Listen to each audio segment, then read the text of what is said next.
안녕하세요. 생강선생입니다. 오늘은 9살 글쓰기 수업 세 번째 이야기 10살 이전의 글쓰기 능력을 길러라 라는 주제로 말씀드리겠습니다. 아이가 처음 엄마라고 하던 날 가슴 설레지 않았을 부모가 있었을까요? 그때는 아이가 어떤 말을 해도 엄마라면 다 이해할 수 있을 것만 같은 기분이 들었었습니다. 저도 그랬고요. 아이들은 아는 만큼 입을 열게 됩니다. 인풋과 아웃풋이 절묘한 조화가 바로 언어 발달로 이어지죠. 그래서 엄마는 아이들이 말이 늦으면 두뇌 발달에 어려움이 있는가 하고 걱정하게 됩니다. 아이들마다 조금씩 차이를 보인다는 것은 누구나 알고 있는 사실이지만 유독 내 아이에게만큼은 여유가 안 생기는 것은 엄마들이 내 아이가 최고였으면 좋겠다 싶은 마음이기 때문이겠죠? 아이를 잘 키우고 싶은 욕심에 엄마의 생각을 억지로 강요하는 경우를 종종 보게 됩니다. 아이가 열심히 기량을 닦을 수 있는 환경과 아이가 잘할 수 있을 것이라는 믿음이 있다면 아이는 엄마의 믿음만큼 잘할 것입니다. 부모님께서 잊지 말아야 될 것은 아이가 열심히 뭔가를 하는 것은 나중에 성공하고 이름을 날리기 위해서가 아니라 그 행위를 통해서 아이가 행복해지기 위해서라는 사실입니다. 아이에게 글쓰기는 새로운 세상이 열리는 충격적인 경험입니다. 어떤 아이에게 글쓰기의 첫 경험이 행복하고 어떤 아이에게는 괴롭고 힘듭니다. 한글을 뗀 직후의 글쓰기는 두 단계로 나눠볼 수 있습니다. 먼저 한글을 뗀 직후의 아이가 한글을 깨치고 읽기가 웬만큼 능숙해지면 표현 욕구가 생기기 시작합니다. 물건에 자기 이름을 쓰고 벽이나 가구에 낙서를 하기도 하죠. 하지만 이름이나 낙서 정도의 표현이 글을 쓴다고는 볼 수 없습니다. 차원이 다른 문제죠. 낱말이 아니라 문장을 써야 하고 글자를 따라 쓰는 것이 아니라 생각을 써야 합니다. 이때 가정에서 범할 수 있는 가장 큰 실수가 바로 한글 지도와 글쓰기 지도를 분리하지 못하는 것입니다. 아이들은 생각이 있고 할 말이 있는데도 그것을 글로 옮기지 못할 수도 있습니다. 특히 성격이 소심한 아이는 글자를 틀릴까봐 쓰지 못합니다. 이럴 때 아이에게 모르는 글자를 몇 번이고 물어봐도 괜찮다는 언제나 엄마가 친절하게 알려줄 것이라는 믿음을 주어야 합니다. 아이가 글자를 물어봤을 때 다른 종이에 써서 보여주고 따라 적게 해줘도 됩니다. 시옷 아니고 쌍시옷 써야지. 아, 이가 아니라 이잖아 라는 식으로 설명하지 말아야 합니다. 아직 한글 완성 단계가 아니므로 한글 공부를 꾸준히 하되 글을 쓸 때 글자 공부라는 인식이 들지 않게 하는 것이 좋습니다. 이 단계에서 필요에 따라 글쓰기 지도를 하기도 하지만 사실 이 시기에는 읽기와 말하기 지도가 더 중요하다고 보겠습니다.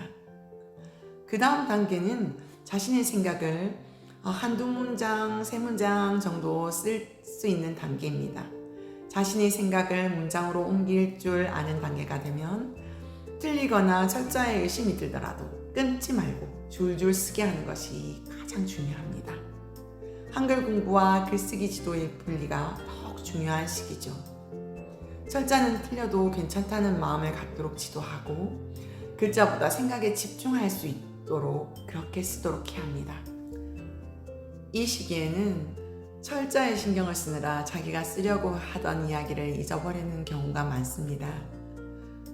애써 쏜 아이의 글을 두고 제발 철자 지적은 하지 말아주세요.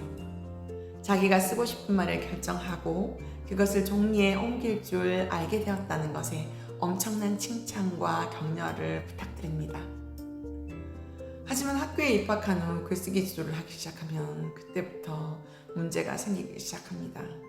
대개 아이들은 글쓰기를 싫어하거나 귀찮은 일로 여기게 됩니다. 3학년 이상이 되면 성별에 상관없이 글쓰기를 별로 좋아하지 않습니다.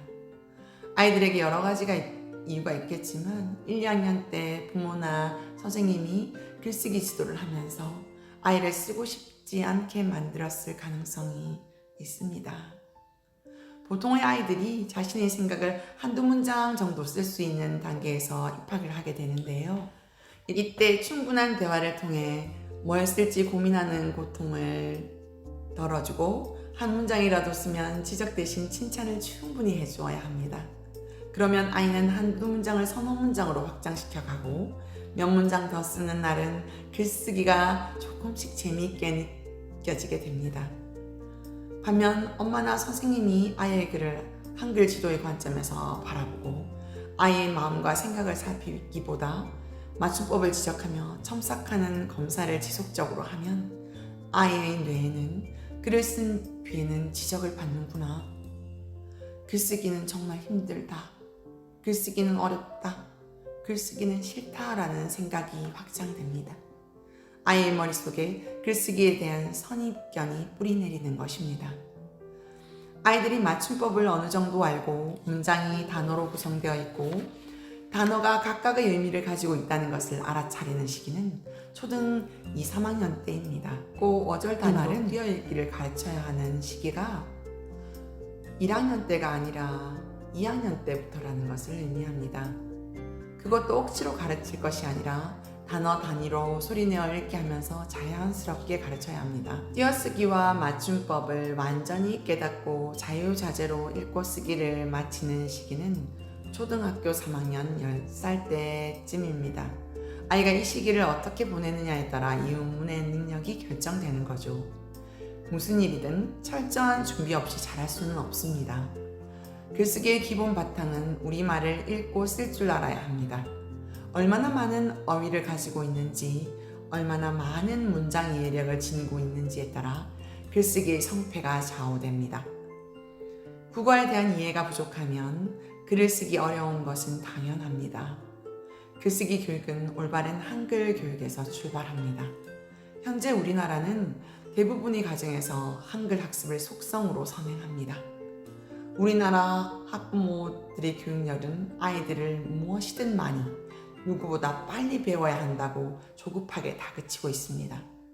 그러다 보니 갓 입학한 아이들의 한글 활용 능력은 1학년 한 학기 한글 교육과정으로는 도저히 극복할 수 없을 만큼 그 격차가 큽니다.